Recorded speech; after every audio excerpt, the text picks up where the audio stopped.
Good morning all of you. मैं विजय गोराई, मैं एक कॉलेज का इलेक्ट्रिकल का सर हूँ।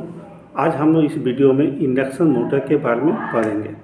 इंडक्शन मोटर को असिंक्रोनस मोटर भी कहा जाता है, क्योंकि ये सिंक्रोनस मोटर जैसा नहीं है, सिंक्रोनस से अलग है, इसीलिए इसको असिंक्रोनस मोटर भी कहा जाता है। ये सिंगल फेज और 3 फेज दोनों में उपलब्ध है आप मार्केट में। इसमें 2 पार्ट होते हैं, एक होता है स्टेटर, एक होता है रोटर। रोटर क्या है, घूमने वाला जो पार्ट होता है उसको बोलते हैं रोटर, जो अंदर में होता है। और स्टेटर जो होता है स्थिर रहता है, वो घूमता नहीं है, जिसमें हम लोग 3 फेज सप्लाई या सिंगल फेज सप्लाई देते हैं।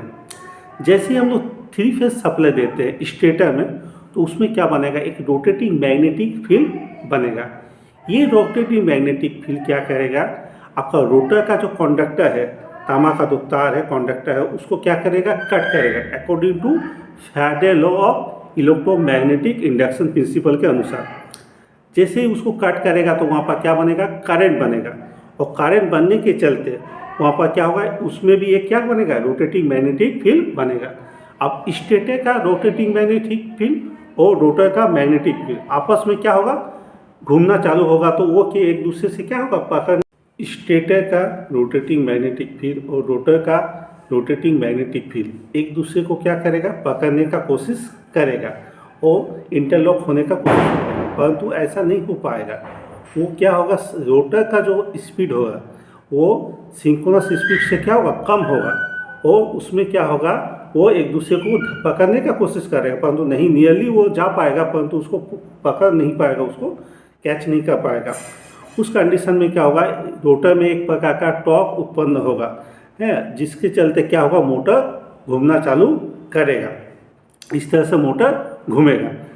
ये इंडक्शन मोटर 2 टाइप्स का होता है, एक होता है स्क्वायर केज मोटर, एक होता है slip ring motor. Square cage में क्या होता है, आपका बार कॉपर का क्या कंडक्टर बार लगा रहेगा उसमें, और स्लिप रिंग में क्या होगा, आपका अलग से रेजिस्टेंस लगाना पड़ेगा, क्योंकि स्टार्टिंग टॉर्क बढ़ाने के लिए आपको क्या करना पड़ेगा, रोटर में आपको स्टार्टिंग के लिए आपको एक रोटर रेजिस्टेंस लगाना पड़ेगा, अलग रेजिस्टेंस उसमें लगाना पड़ेगा।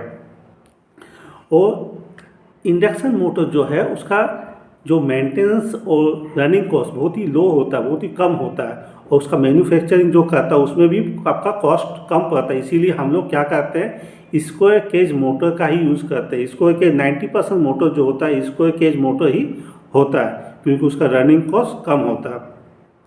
और इंडक्शन मोटर का एप्लीकेशन यूज़ कहाँ पर होता है ना, हम लोग का घरों के फैन, आपका फैन में होता है, पंप में होता है, कन्वेटर में होता है, ठीक। और उसके बाद जो बड़े आपका मशीन है उसमें भी यूज़ करते हैं। आजकल तो जो आपका रेलवे सिस्टम है, रेलवे सिस्टम में भी हम लोग क्या करते हैं, इंडक्शन 3 फेज इंडक्शन मोटर का यूज़ करते हैं, क्योंकि उसका स्टार्टिंग टॉर्क भी अच्छा होता है और उसको यूज करने में आपका खर्चा कम पड़ता है। मेन होता है आपका जो फाइनेंशियल कंडीशन होता है, खर्चा वो कम इसमें पड़ता है। इसीलिए हम लोग क्या करते हैं, इंडक्शन मोटर का ही यूज़ करते हैं। इंडक्शन मोटर में क्या होता है, जैसे ही उसका स्पीड बढ़ता है तो उसका स्पीड के साथ उसका लोड का रिलेशन होता है। सिंक्रोनस मोटर में आपका स्पीड सेम रहेगा, कोई चेंज नहीं होता, परंतु इंडक्शन मोटर में क्या होता है, जैसे ही आप उसको लोड बढ़ाइएगा तो उसका स्पीड क्या होगा, घट जाएगा, कि यानी आपका स्पीड के ऊपर डिपेंड करेगा लोड, परंतु सिंक्रोनस स्पीड में ऐसा नहीं होता। इसीलिए आपका इसको असिंक्रोनस मोटर भी कहा जाता है। परंतु आपका सिंक्रोनस मोटर में क्या होगा, आप जितने भी लोड बढ़ाइए या घटाइए आपका एक ही स्पीड में घूमेगा, कौन, सिंक्रोनस मोटर। और इंडक्शन मोटर में आपका क्या होता है, लोड बढ़ाने पर आपका उसका स्पीड घट जाता है। अगर ये वीडियो आपको अच्छा लगा है तो उसको लाइक कीजिए, शेयर कीजिए और सब्सक्राइब कीजिए। धन्यवाद।